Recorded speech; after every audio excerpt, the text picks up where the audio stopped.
Welcome, everyone, and yet here again another episode of Going Beyond Your Comfort Zone, where we talk about your comfort zone, how to deal with change, and out of that, what are we creating for our futures? Um, and tonight, for me, it's night. For my guest, is day. We're 9 hours apart. I'm in Amsterdam. She's in California. And Heather Browne, she's a psychologist, a TEDx speaker. She just brought out her book, Speaking with the Heart. I'm very curious what she has to tell about her own comfort zone, some of the comfort zones of her clients, getting in being in relationships, getting into a relationship. I'm just really excited to have you, Heather. Please feel free to introduce yourself. Thank you. I'm honored to be here as well. We've got a lot to cover, don't we? Yes. So, like, trying to get comfortable with being uncomfortable. I've been a psychotherapist for 27 years. Something that I dearly, dearly love. Love working with people and love helping them through the transitions in their life. I specialize in a lot of grief and loss, reparenting, and then couples is a huge area for me. So, recently did a TEDx on communication and connection and compassion. And my book just went out last week, which I'm delighted about. And it's moving up the charts on Barnes& Noble and Amazon in perfect time for Valentine's Day. And I think that's a key part about when we are uncomfortable in whatever format we might be in, there's a place of us where we are not receiving ourselves. There's a place of us where we're not connecting into who we truly are in this moment, whether that is with some uncertainty or instability or not. And to find your way to be solid is going through wherever you are. So if where you are is unstable, then it's important to recognize that and then say, okay, so what can I do to help myself here? If you're taking a walk and you're starting to fall, you reach out to balance yourself. And then once you feel you're balanced, you remove your hand. Life is the same in that way. So to me, whenever I'm in a place where I'm uncomfortable, there's an awareness of, ooh, I'm not solid within myself.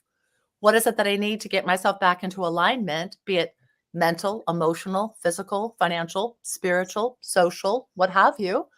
And how do I then root and ground myself in this so I can show up a little bit more freer, a little bit more open, and not either in a place of retraction by being fearful and pulling back or feeling like I need to prove myself and pushing forward, but just being open that I am me and you are you. And we're here to figure out what this is together. And isn't that kind of, if you choose to, the fun in life? We don't know what this is going to be. And I can either find it incredibly uncomfortable or I can say, whoo, that's kind of exciting. Like, who knows? It opens the door to creativity. It opens the door to possibility. So that's who I am. So, yeah, no, I totally agree with you about like to dive in like straight away. Like, what were some of those pivotal moments for you in your life where you realized that you've been in your comfort zone way too long? Mm. That's an interesting question because I think when I think of myself, I think it's actually the opposite. I think Okay. that I was born into a family and I was raised into an environment where um, I did not feel comfortable within myself because my focus was on the other. Um, Hmm. as I've gotten older and lived more life, I would say probably comfort, you know, watching TV, doing social media, sleeping in, kind of the things where you're not allowing yourself to advance, to grow, to change. That would be the place in my comfort zone.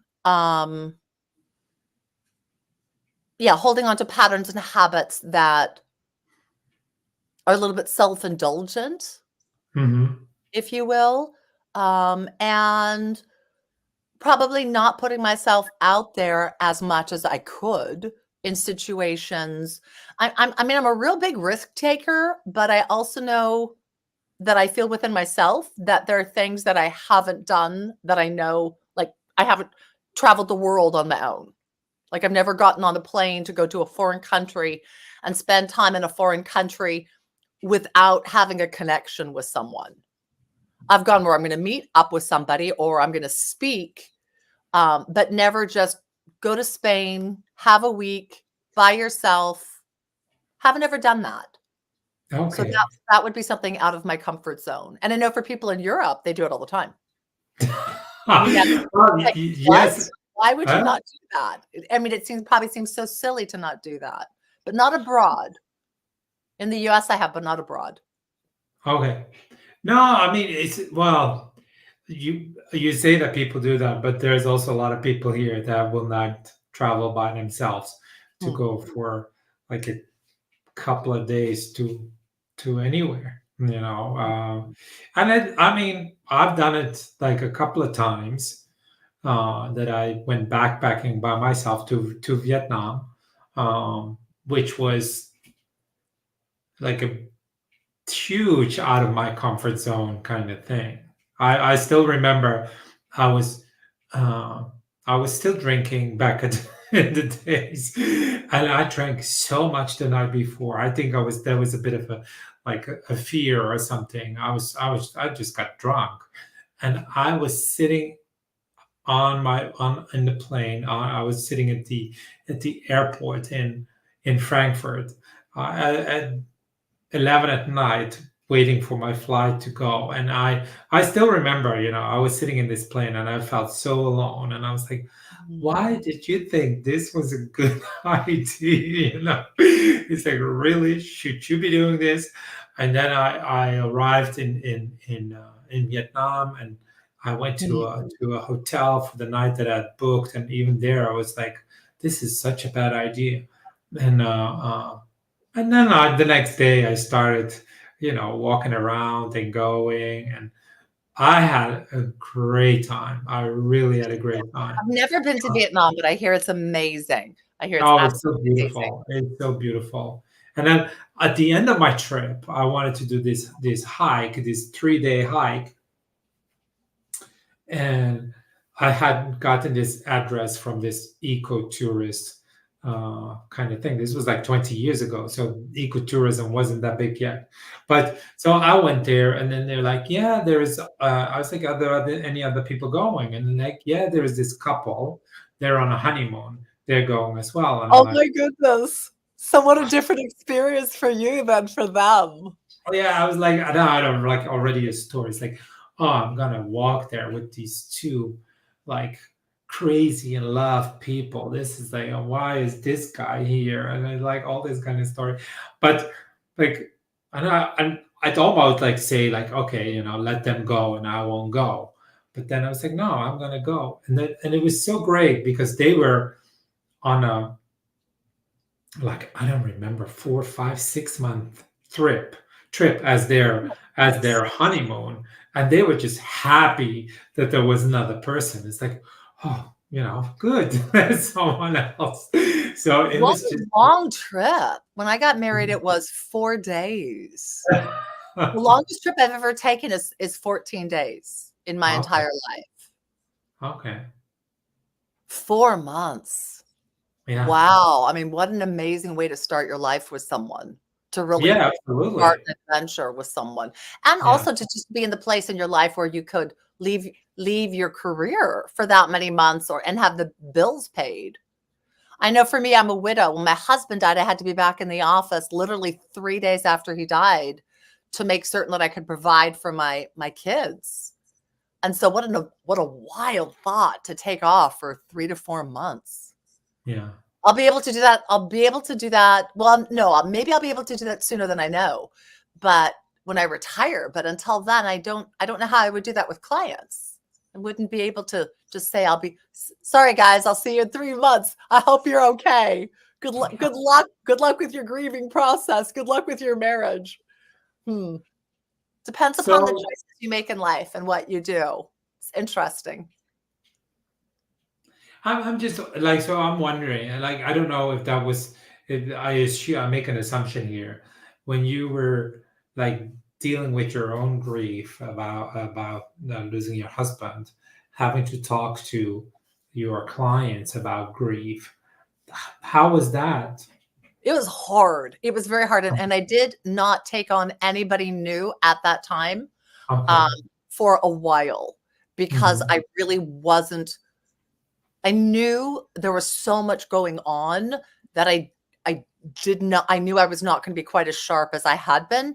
I let all of my clients know, and what I just said is there's been a horrific loss in my life. Um, I'm I'm not quite sure how I will be in session. We're going to have to try it out if you're willing to, and if not, I completely understand, and I will refer you to people. Um, but it's one thing to say yes, I'm ready to go back, and then it's another thing to actually sit with someone and find out if you really are. And so, on the Hmm. one hand, I needed to make certain that I thought I could clear my head enough to be present. But secondarily, I really needed to engage with my clients to see if it was effective. So I definitely streamed down quite a bit. Um, it was great in the sense that my focus wasn't just me and what was going on, and I could see that I was still really helping others. It also gave a very interesting layer that I used with clients that I knew well, only ones that I knew well. But I would say, I just want you to think about where we're going with this and how invested you are in this. And if this is really the outcome that you want to have, because it seems like we could do this a different way. And several of them, knowing I was sitting in a very different place, then said, you're right. How do we look at this from a bigger perspective? And then we could veer quicker. So in some ways, it was very helpful, but it was, I'm glad it was 9 years ago. It was tough. It was a Yeah. very tough time for sure. Yeah. Uh-huh. Yeah, and I'm also like thinking, if you're the, if well, I mean, let if I would be sitting there, and then people would be complaining. Well, I mean, complaining about their relationship, and I would be sitting there. I just lost my partner. What are But you it only complaining came about? up like that with one. Uh, Okay. it came up with one. They were literally fighting over whether they were going to go to Tahiti or Hmm. somewhere else. And I was listening to them, and I was trying very hard to, hold composure because that Yeah. was their space, and they were paying me to deal with their frustration. But I know my eyes were getting dewy, and the man looked at me and he went, "Oh, oh, I'm so sorry." And I thanked him. I said, "Thank you. No, this time is for you." And he looked at his wife and he said, like, "We just get to go on a vacation. Let's just be happy we get to go on a vacation." We ended up having it be a great session. Um, and I find that that is part of what our journey is, that we will find layers of compassion, we will find layers of connection, we will find layers of empathy that, if we're mindful of it, can come through for healing. If I had wanted to press that, in my opinion, I would not have been in an ethical stance. Like, Hmm. that's not Okay. my place to press my reality on a client. But you are moved in session, and therapists do tear up, and therapists can get upset just as clients can toward therapists. And it's part of the beauty of the psychotherapeutic relationship. But only with one. But I will always remember that session because I was trying so hard. And I remember just like sitting in my chair breathing, thinking like, stay here, like just stay present, Heather, like stay present, like this is about them. But as a therapist, you really, I think, get very skilled at that, removing out of yourself and moving into the role of, I'm here now to help you, Hmm. because there's so many things that go on in your life. So many things. I mean, friends have died. My daughter's been in the hospital. My son's been deployed. My husband died. COVID. There's so many things that happen that you have to be able, cancer. There's so many things you have to be able to let yourself be as present as possible. And so I think therapists are pretty skilled at that, stepping out of themselves and really stepping into the space that the clients are requesting. And that is what I'm hired to do. I'm hired to step out of myself, step into the environment that they're needing some assistance, some guidance, some support to explore their own situation. And I think that's a place where it's very important for the therapist to understand that dynamic, because it needs to not be of you. It needs to be of the client, and then the way you relate with them. Yeah. No, But I mean, bring in a I personal relationship that can be helpful, but you've got to be you've got to be mindful there. There has to be a very yeah, good reason to share it. yeah. But even you sharing it with your client, that's you. If you wouldn't, which I get in most situations you wouldn't do, you still have to, or I mean, have to deal with it yourself. You know, it's like, or generate yourself, or deal with that like thing. I mean, I can imagine it can be confronting at sometimes. Oh yeah. Yeah. That's part of the reason why I love it. I think of the places where I get challenged the most deeply, certainly in relationship, of Mhm. course, with Mhm. your children. That's a great place as well. But clients, yeah, really, and it's great. It really gives you the opportunity to look at, how do I present myself? Um, what am I speaking into? Where are my biases? Where are my judgments? Where are my assumptions? I very quickly, on the very first session, let my clients know that, you know, I'm going to share what it is that I'm seeing, what I'm perceiving, and what I'm aware of, but that does not make it true. It makes it what I'm Uh-huh. aware of, and I offer it as a suggestion for them then to consider. Mhm. And I tell them, please, if I'm off or wrong, tell me, because, you know, I'll veer with you. This is your journey that we're going down. Um, and it's interesting when they bring something up that you're not aware of or you don't agree with, and your ego jumps inside, and you get to deal with that. Countertransference is incredibly powerful. Incredibly powerful. Beautiful place of knowing yourself and loving on your partner in the way that they are, if you're able to. Takes a lot of emotional intelligence. And I think all of us are in the process of working on that. So depending upon how skilled we are, and also how deeply it triggers, depends upon how we respond. I know I have sat in a therapist's office where I then did not stay with the therapist because I did not think that their response to me was in my better good or Mhm. therapeutically aligned. And Mhm. I know many people have come to me having had hurtful, painful, destructive, damaging, or just not very deep connections, and wanting more. Yeah. Okay. Um, yeah, I don't know. So this is another like question. Um, like leading, I mean, I don't know if you try to lead by example. I assume you do. Um, and your clients might have the idea that you know everything perfectly how to deal with relationship issues, with grief. So no, not at Oh, all. Because my viewpoint is, and I share this with them very yeah, quickly, there is no perfect. yeah. There is no perfect. There's Uh, just an let me say differently. No, I agree. There's no perfect, but that you know how to do this for easily. me, for Yeah, me, and I'm yeah. very clear with Okay. my role here is not to tell you who to be at all. No, My no. role I is mean, to sorry, help. sorry. I'm not clear. That you deal easily with your own grief and your own relationship issues. Is that the case? Well, I think that's a huge statement. It would depend. I No, it's mean, a question. It's not a statement. well, like to say you deal well, it depends upon the individual. It depends upon where it touches you. Um, And I also can't even answer that because I only know my experience. So am I more equipped at helping myself get through things than I used to be when I was younger? Yes.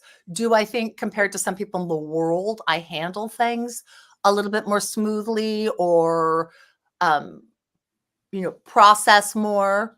Absolutely. But everything is our internal experience. And so to me, and I try to share this with my clients, it doesn't really matter what my way would be. What matters for them is where Mhm. they are. And if I can handle something, let's say better, if you will, than they, that just means I had a different relationship. Doesn't mean it's healthier. Struggling through grief doesn't mean that person is ill-equipped. It doesn't No. even mean that person isn't as skilled. It might just mean it hits unbelievably deeply and it's hard. Sometimes people who go through things very smoothly aren't really going through things. They're more so passing by. And so to me, the person who's having a lot of emotional response, there's something very important there for me to try to help them find within themselves, because not reacting, not responding is as unhealthy as getting completely stuck and not being able to move on and being in chronic grief. So it really depends upon, does the individual feel that they have gone as deeply as is important for them? Do they see it impacting choices that they make? I won't go there. I can't go there. I shouldn't go there. That to me says there's more to be done. But if the response is, I accept what is and I will keep moving ahead and I'll be touched when I'm touched. The thing that's amazing with grief is it can be years old and all of a sudden a memory will come up, or you'll hear a song and it just grabs you. It's kind of like a wave in the ocean. It can be really smooth and steady for a long time, and all of a sudden there's a big one. And you're like, wow, where did that come from? I'll sit sometimes and hear a song and I'll just start to cry. And I'll think, wow. But it connects me to a feeling that I haven't had about that person within myself for a while. And then I move into a place of missing or longing. So I mean, I think if people look at me, they'd say, yeah, Heather handles life pretty well. Heather's had a lot go on in her life. Um, and that would be important. I mean, if I was falling apart in the chair all the time and people came to me with things and I'd say, I can't handle this. This is too much. I can't do this. I can't do this. Don't talk about it. Like, I wouldn't be very helpful. So, yeah. No. I don't Okay. present myself as being altogether at all. I just present myself as me. And I think that's actually part of the reason why people really like working with me, because Okay. I'm believable. Yeah. I do Okay. come off as like polished and refined and knowing how to go A to Z. I'm really much more so like in the moment, where is it that you need to go right now? Or what is it that honors you right now? Yeah, it's like, I mean, I relate to myself, when I, like, as a mindset coach, like, people think I have impeccable mindset or something, but Hmm. I don't, it's like I struggle with some of my commitments too, or it's like it's It's yeah, part of if our I humanness. yeah, exactly. Yes. But also, would we really be that great of a teacher if we had it all down and we could do everything wonderfully? Because then we would lose that place of the tug. We'd just say, Mhm. "What's wrong with you? It's easy. Just do it." Yeah. And I don't understand why you're having a problem. Like, look how easy it is for me. That's not very helpful. And that also feels, judgmental and shaming, instead Mhm. of if you're in the place of, yeah, it's hard when we get to one of those places where we just don't want to. Something that I look at as, laziness or blame, uh, and self-pity, victim. I mean, that's all part of what we've got to figure out. what's the message I'm going to give myself in this situation? I remember the day that I really started to get the fact that it was up to me to be in charge of the way I looked at things and thought about things and did things. And I went, oh, hallelujah. I get to be in charge. Oh my gosh, no one can screw me over now because I'm in charge. Oh, this is awesome. This is awesome. And then I was happy for, I don't know, 35 seconds. And then I went, oh my God, every single time it doesn't work, every single time I don't step up, every single time something doesn't go smoothly, it's 100% on me. And I went, damn it. I don't want that part. I want the part of the success. I don't want to take the part of I won't even say the part where it doesn't go well. Cause I like problem solving, but I don't like the weight of it. Like the doing the work when you don't want to do the work, that place of resistance, that place of like, I don't want to go out and exercise today. I just want to lay in bed and watch a movie, or I don't want to go to work. I just want there to be $1 million in the bank. That place of the I don't want to, that is still something for me at times to look at and explore. Because I think there's a part of us, maybe this is more female than male, but I think there's a part of us that kind of wants the fairy tale. You know, we win the lottery. Like, why are there lottery tickets? Because we want the dream of our life changing completely. You know, why are there drastic surgeries and things like that? Because all of a sudden you live in a different reality and you are different than what you were. The fantasy of dating, you know, finding your perfect partner who's going to sweep you off your feet. I think there's an interesting place for us to explore, which is, why do I not want the life that I have? And why do I look at how amazing it could be if only? And I am not someone to say, don't strive, don't achieve, don't do. Like, I love all of that. But there's also the place of, well, where is that coming from? I have some friends that laugh at me and they're like, Heather, you're 60 years old. And in the last 3 years, you've created 2 online programs. You've done a TEDx. You have published a book. You have another book that'll be coming out at the end of the year. Like, woman, like, when are you going to stop? And we're in very different places in our life. I'm single. I'm not married. I'm not a grandmother. But it's an interesting thought. Like, what is that, Heather? Why do you have to keep doing more and more and more and more? So I think there's the place to look at, very much so, why am I doing what I'm doing? What is it benefiting and what is it blessing? What am I not doing because I'm doing that? And where is that balance? Because So that's what it really is that balance that you find for yourself of, where do I, and it can be anything. I mean, I could decide all I want to do is walk the beach.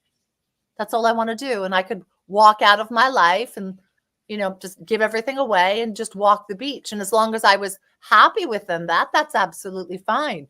But there's the place of, if you have lots of dreams and lots of goals, and I think most people in mindfulness do, because that's part of why our mind is full and why we're trying to kind of organize it and use our time effectively. There's also that place of, but do you let yourself really just rest? I remember when I was looking at the gorgeous sunset with my daughter and I was trying to capture it on my phone, and she just laughed at me. She goes, Mom, how about you just put the phone down and how about you just take this moment in? And I went, yeah. It's like when I was at the Grand Canyon, I just put my phone away. Like I'm going to take a picture of this. Really? You know, we can't capture in a photo. Well, some people are amazing photographers for sure, but the feeling of being there and experiencing it is so different than a photo. And so to me, that's a place that I try to look at quite a bit. Like, Heather, are you being here, experiencing you and this life in this moment? Or are you running ahead with your to-do list and what you have to do and blah, blah, blah, blah, blah, blah, blah, blah, blah. And there is that place of, am I present? Am I really enjoying what this is? There's a wonderful TEDx. I'm not going to get her name correctly, but I'm not even going to try. but it's beautiful. And she talks about how this conversation will never happen again. And the strawberry that you have at lunch, you'll never eat that strawberry again. And of course we know that. We know that. But there's the place of, well, where does that go within you? Mm-hmm. And to me, it goes to a very beautiful place of, am I treasuring? And to what extent am I treasuring? And can I open myself up more in that place? For me, that's a lot of what my book is. Can I open myself up to speak with you and be with you and love on you and share with you and care about your experience too? Together, can we find that bridge where both of our experiences and our feelings are important? Can we move into a place where I'm not negating yours because you're angry, you're mad, or you're sad, but I'm also not negating mine? And I find that as a pivotal challenge. And I think it ties to mindset. I think it ties to being present. Can I be here in my experience? And can I also, as much as I can, experience your reality, your thoughts, your feelings, your beliefs? And can we be here together with both of us having this be a little bit different and not challenge, fight, argue, belittle, negate each other? Will I have respect for you in what you think and feel and who you are? And will I honor that? And if you take that then for anything in your life, like, will I honor myself in my practice? Will I honor myself in my meditation? Will I honor myself with what I do within my body? Do I let myself be present in what it is that I am doing to really be in connection, compassion, communication? Mm-hmm. That's the key of all relationship, whether it's with yourself, whether it's with spirituality, whether it's with your body. What is the communication that's going on? And are you hearing it? Are you caring about it? Are you trying to utilize it to serve you? Anxiety, very important communication going on. Are you listening to it? Are you trying to find what that is trying to convey to you? Do you hate it? Do you shut it down? Do you try to negate it? There's a place of embracing what is to move into a place of being able to then, okay, you'll get this. There's a place of embracing what is so that there no longer is any resistance without. Mm-hmm. If I let my anxiety be part of who I am, now I've embraced it. Now I can work with it. When I say, oh, no, no, no, no, I'm disowning it. And then therefore there's a resistance within me and I'm not complete. So I'm not at peace. And then I'm starting to view my anxiety as something I need to push away from me. I can't have this. Instead of, how do I allow myself to accept all that I am? And in this moment, maybe anxious. And in this moment, maybe wanting that not to be quite as present. How do I soothe that part of me? How do I hear the little voice of anxiety and say, I hear you. Let me listen to you. I hear you. But not have it be, oh, dear God, I'm anxious. What's wrong with me? Just, oh, isn't that interesting? Yeah. What is it that you're trying to say to me? Yes, I'll listen. Yeah, you have to take it first before you can deal with it, or you can create something out of it, or find a solution, or however you wanna. But by resisting something, you cannot, like, at least that's what I believe, find a solution. Well, all Or we are is us. Like, all yes, we are is us. So if we don't give ourselves the opportunity to take yeah, in who we are, how do we step into anything and have it go as best it could? You can't. I've been dealing a lot lately with clients with white lies. It's interesting how you go through different phases of things. mhm, And yeah, right now, lots and lots of white lies. Some important are way beyond white lies, but some of them are just white lies. And what I've been saying to my clients is, gosh, I find this just interesting and a little bit unfortunate. And they've asked about it. And I said, well, because you're not willing to share with them what really is your truth. hmm Now you're believing they won't accept it. So on some level within your heart, your mind, you're thinking that your partner won't accept you. Mm-hmm. Now you're going to hide that part of you. So you're going to feel a little bit more fearful, a little bit more attached. You're going to feel a little bit judged. And your partner doesn't know anything about it. If you just said, I ate the last cookie, they might say, good for you. Or they might say, well, that was selfish. But by not being who we are and not sharing who we are, we keep ourselves off from being really loved.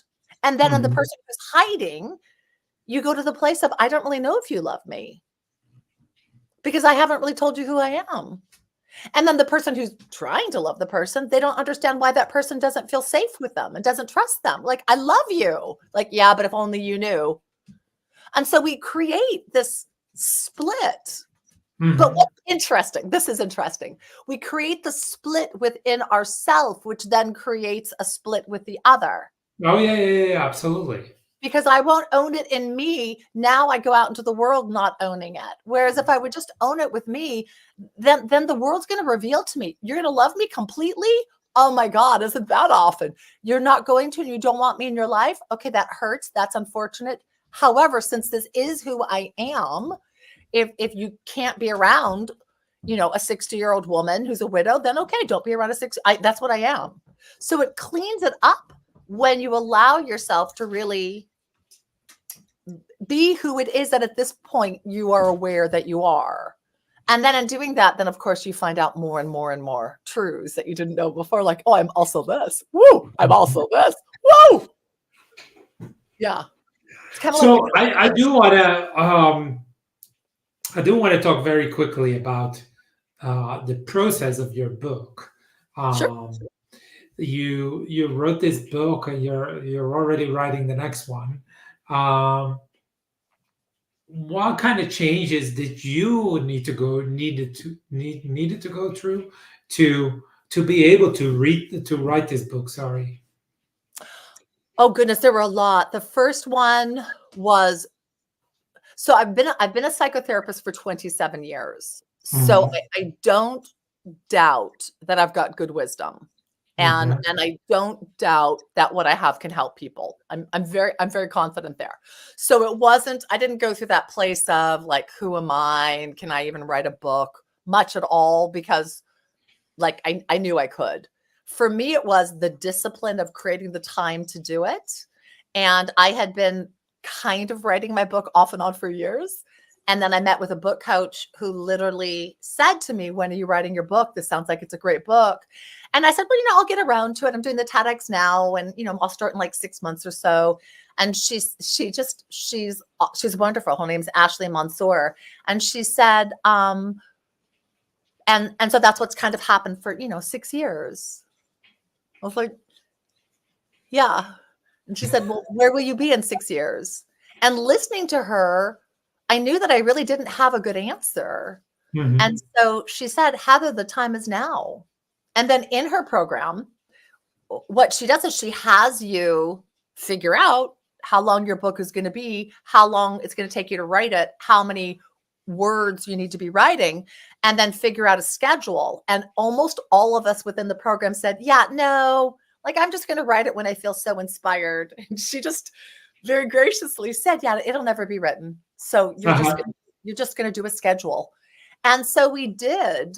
And so, I gave like 4.5 months of weekends, and that's what I did most of the weekend. There's lots of layers that you go through because as you write the book, the universe, your inner being, God, challenge you on places that you need to grow. And so challenges come up in your life. Almost all of us had challenges come up in our life that were in our face that we needed to deal with, which somehow were part of our journey, be it health, financial, time. I had a person reject me the day I was working on the rejection chapter. So it was very profound. It was like, oh, isn't this interesting? And in that, I then learned new truths about the experience. Because I wasn't just talking about rejection. I was currently in the process of being rejected. And so it helped me think like, wow. all they're wanting is to be loved by me, and they're not allowing themselves to be so because they're shutting themselves off from me, and they're Mhm. not letting me love on them, though I would have liked to. And so it opened up this whole other awareness, and that's it's beautiful. Writing a book is beautiful because it really causes you to look at yourself and explore some of the places where you really shine and some of the places that could use a little polishing. Okay, great. Heather, I mean, I can talk to you for I don't know how much longer. We're gonna finish this up. I'm just like you said you're working on another book. Um, maybe you want to maybe you want to share what that's about. Maybe not yet. Maybe what are you creating for your future? Whatever you want to share. Well, so the Um, book's been out a week. So uh, right now the focus is really this one. We're just going okay, good. and I'm wanting to really allow this to be something that people might purchase for Valentine's Day, speaking with the Yeah. heart, transforming your relationship and your communication with compassion and connection. So it's a beautiful book about connecting with the person who's important to you, connecting with yourself, attachment styles and love languages, and understanding your triggers and anxiety. I cover giving and receiving and the difficulties we have in that. Um, and then all the places that we really struggle, being mindful, being conscious of our conversation. Are we bringing compassion? What are the messages that we have from our childhood that we need to explore? How do I draw and cultivate an area of comfort and soothing and protection with you? And how do you step into different difficult conversations? And how do you not fight? And sex and money and family and holidays and budgets and future and life planning. I kind of cover the gamut of it. And so the focus right now is that. The other book I've co-authored is on anxiety, and I'm hoping we'll be bringing it out probably the end of the year. It was a beautiful process with a yoga instructor, and so she brought the whole mantra, yoga posture, breath work. And then I brought the whole emotional, mental side. And so we've married the two of them together, which is so beautiful and so powerful. And so we're hoping we need to do photo shoots of all the yoga positions and things like that. But we're hoping near the end of the year to have that out. It's a beautiful project with her. Okay, great. Yeah. And other than that, just enjoying the fact that I have a book out that's been out Yeah. for a week. And I've gotten 6 reviews already. So Okay. people are posting about it and saying where it's blessed them. And people are sending me photos that they've gotten it and they're into chapter 1 and into chapter 2. And so it's an exciting process right now. It sounds amazing. Heather, thank you so much for being here. Thank you for sharing your story. Yeah. Um, it was really nice to have you as a guest. Thank you. I will be here next week again with a different guest and going beyond your comfort zone. And until then, I'll see you. Thank you. Bless you.